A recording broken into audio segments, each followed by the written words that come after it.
أعوذ بالله من الشيطان الرجيم. بسم الله الرحمن الرحيم. ومن أظلم ممن افترى على الله كذبا أو كذب بآياته إنه لا يفلح الظالمون. ويوم نحشرهم جميعا ثم نقول للذين أشركوا أين شركاؤكم الذين كنتم تزعمون ثم لم تكن فتنتهم إلا أن قالوا والله ربنا ما كنا مشركين. انظر كيف كذبوا على أنفسهم وضل عنهم ما كانوا يفترون.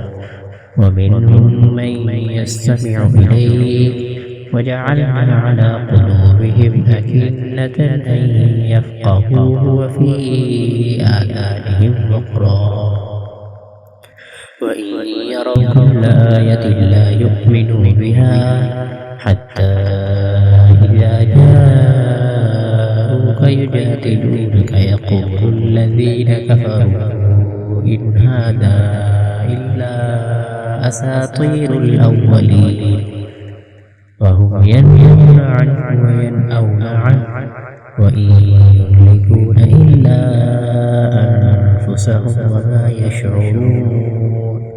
ولو ترى إذ وقفوا على النار فقالوا يا ليتنا نرد ولا نكذب بآيات ربنا ونكون من المؤمنين. بل بدا لهم ما كانوا يخفون من قبل ولو ردوا لعادوا لما نهوا عنه وإنهم لكاذبون.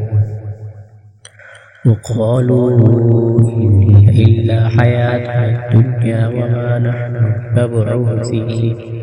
ولو ترى إذ وقفوا على ربهم قال أليس هذا بالحق قالوا بلى وربنا قال فذوقوا العذاب بما كنتم تكفرون.